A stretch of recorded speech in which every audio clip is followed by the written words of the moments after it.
ಅಕ್ಷಯ ತೃತೀಯ ಹಿಂದೂಗಳಿಗೆ ಮಹಾ ಸಂಭ್ರಮದ ದಿನ. ಅಕ್ಷಯ ತೃತೀಯದಂದು ಮಾಡಬಾರದ ಕೆಲಸಗಳು. ಅಕ್ಷಯ ತೃತೀಯದಂದು ಮಾಡಬಾರದ ಕೆಲಸಗಳ ಬಗ್ಗೆ ಒಂದಿಷ್ಟು ಮಾಹಿತಿಯನ್ನು ಈ ವಿಡಿಯೋ ಮೂಲಕ ತಿಳಿಯೋಣ ಬನ್ನಿ. ಅಕ್ಷಯ ತೃತೀಯದಂದು ಯಾರ ಹತ್ರನೂ ಸಾಲ ಮಾಡಬೇಡಿ.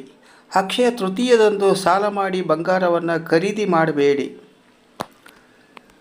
ಅಕ್ಷಯ ತೃತೀಯ ದಿನದಂದು ಹಳೆ ಚಿನ್ನದ ಆಭರಣ ಕೊಟ್ಟು ಹೊಸ ಆಭರಣಗಳನ್ನು ಖರೀದಿಸಬಾರ್ದು. ಮನೆಯಲ್ಲಿರುವ ಮಹಾಲಕ್ಷ್ಮಿ ಚಿನ್ನದ ನಾಣ್ಯ ಕೊಟ್ಟು ಹೊಸ ಚಿನ್ನ ಖರೀದಿ ಮಾಡಬಾರ್ದು. ಅಕ್ಷಯ ತೃತೀಯದ ದಿನ ಯಾವತ್ತೂ ಮಾಡಿದ ಸಾಲವನ್ನು ಈ ದಿನ ಮರುಪಾವತಿ ಮಾಡಿ, ಆದರೆ ಬರೀ ಬಡ್ಡಿಯನ್ನು ಮಾತ್ರ ಪಾವತಿ ಮಾಡಬೇಡಿ.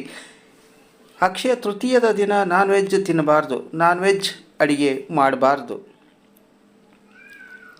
ಅಕ್ಷಯ ತೃತೀಯ ದಿನ ಮಹಿಳೆಯರು ಮನೆಯಲ್ಲಿ ಕಹಿ ಆಹಾರವನ್ನು ಮಾಡಬಾರ್ದು. ಆ ದಿನ ಆಸ್ಪತ್ರೆಗೆ ಹೋಗಬೇಡಿ. ಹಣ ಕೊಟ್ಟು ಔಷಧಿ ತಗೋಬೇಡಿ. ಅಕ್ಷಯ ತೃತೀಯ ದಿನದಂದು ಮನೆಯಲ್ಲಿ ಕೆಲಸದಲ್ಲಿ ಆಗಲಿ ವ್ಯಾಪಾರದಲ್ಲಿ ಆಗಲಿ ಯಾರ ಜೊತೆ ಜಗಳ ಆಡಬಾರ್ದು. ಈ ದಿನ ತೈಲಕ್ಕೆ ಸಂಬಂಧಪಟ್ಟ ಯಾವುದೇ ವಸ್ತುವನ್ನು ಖರೀದಿ ಮಾಡಲೇಬಾರ್ದು. ಈ ದಿನ ಮನೆ ಗುಡಿಸಬಾರ್ದು, ನೆಲ ಒರೆಸಬಾರ್ದು, ದೇವರ ಮನೆಯ ಪೂಜಾ ಸಾಮಾನುಗಳನ್ನು ಉಜ್ಜಿ ಸ್ವಚ್ಛಗೊಳಿಸಬಾರ್ದು.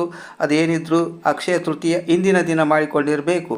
ಕೆಲವು ಮನೆಗಳಲ್ಲಿ ಅಕ್ಷಯ ತೃತೀಯ ದಿನ ಪನ್ನೀರ್ ಮಾಡಲು ಹಾಲನ್ನು ಸೋಸುವರು. ಈ ಕೆಲಸ ಮಾಡಕೂಡ್ದು. ಹಾಗೆ ಬೆಣ್ಣೆ ಕಾಯಿಸಿ ತುಪ್ಪವನ್ನು ಈ ದಿನದಂದು ತೆಗೆಯುವ ಕೆಲಸ ಮಾಡಬಾರ್ದು. ಇಡೀ ವರ್ಷ ನಾವು ಆರಾಮಾಗಿರಬೇಕಂದ್ರೆ ಎಲ್ಲ ಕೆಲಸಗಳನ್ನು ಮರೆಯದೆ ಅಕ್ಷಯ ತೃತೀಯ ದಿನದಂದು ಮಾಡಲೇಬೇಕು. ಧನ್ಯವಾದಗಳು. ಈ ವಿಡಿಯೋ ಇಷ್ಟವಾಗಿದ್ದರೆ ಒಂದು ಲೈಕ್ ಕೊಡಿ. ಈ ವಿಡಿಯೋದಿಂದ ಹೊಸದೊಂದು ತಿಳಿದಿದ್ದರೆ ಈಗಲೇ ಎಲ್ಲರಿಗೂ ಶೇರ್ ಮಾಡಲು ಮರೆಯದಿರಿ. ನೀವೇನಾದರೂ ನಮ್ಮ ಚಾನಲ್ಗೆ ಹೊಸಬರಾಗಿದ್ದರೆ ಈಗಲೇ ನಮ್ಮ ಚಾನಲ್ ಸಬ್ಸ್ಕ್ರೈಬ್ ಮಾಡಲು ಮರೆಯದಿರಿ. ಮತ್ತೊಮ್ಮೆ ಭೇಟಿಯಾಗೋಣ ಹೊಸ ವಿಡಿಯೋಗಳೊಂದಿಗೆ.